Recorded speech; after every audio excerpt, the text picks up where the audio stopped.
Invitée dans l'émission La chanson secrète le 24 juin 2022 sur TF1, Denitsa Ikonomova a eu l'immense surprise de retrouver de nombreux amis venus danser pour elle sur le titre de Thelma Houston, dont Leave Me This Way, sur le plateau de TF1. Ainsi, Anne Silla, François-Xavier de Maison et sa femme Anaïs, Christian Millette, Maxime Dérémé, Katrina Patchett ont enchaîné les pas de danse avant que le séduisant frère de Denitsa, Pavel, ne débarque à son tour sur la scène. Venu tout spécialement du Canada pour voir sa sœur, le beau brun à la carrure imposante a lui aussi réalisé une belle chorégraphie sous les yeux admiratifs du public. Je m'y attendais pas du tout, du tout.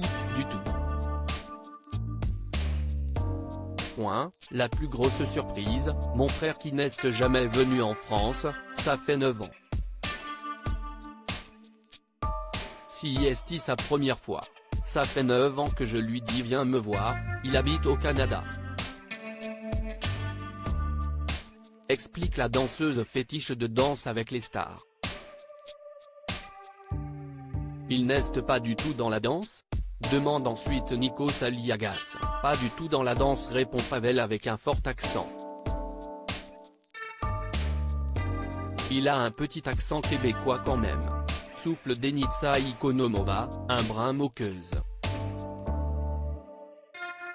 Oui, je m'excuse, j'ai un petit accent québécois.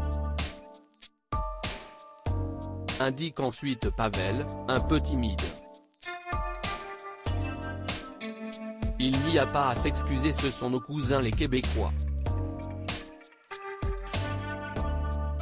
Mais ce qui est intéressant si est d'avoir le frère bulgare avec un accent québécois dans une émission française. Ajoute enfin Nikos Aliagas, très fier d'avoir pu réunir frères et sœurs dans son émission. Au cours de l'émission, d'autres invités sont passés sur le fauteuil de la chanson secrète comme Laure Manodou et Jérémy Frérot, surpris par Laurie Tillman et Juan Arbelae, les humoristes Florent Père et Éric Antoine ou encore Christophe Beaugrand, Jean-François Piège et Zaz. L'émission La chanson secrète a rassemblé plus de 2,6 millions de téléspectateurs, 14,3% de PDA.